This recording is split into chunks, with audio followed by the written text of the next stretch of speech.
débat promet d'être houleux aujourd'hui puisque le gouvernement a lancé ce matin les négociations sur la réforme du rail.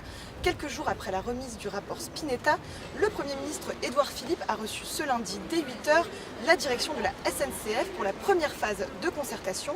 Les 4 syndicats représentatifs à la SNCF ainsi que les représentants des usagers seront quant à eux reçus séparément au ministère des Transports.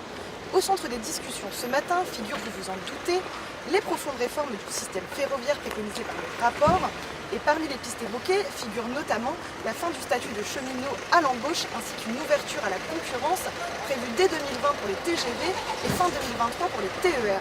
Mais en envisageant de toucher au statut des cheminots, le gouvernement s'attaque ici à un symbole fort qui risque de faire descendre bon nombre dans la rue et d'être difficilement réformable.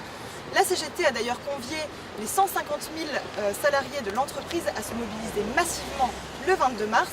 Mais hier, la ministre des Transports, Elisabeth Borne, s'est montrée ferme. Face à une situation qu'elle juge préoccupante et alarmante, elle estime que le plus grand danger pour le service public n'est pas la réforme, mais le statu quo.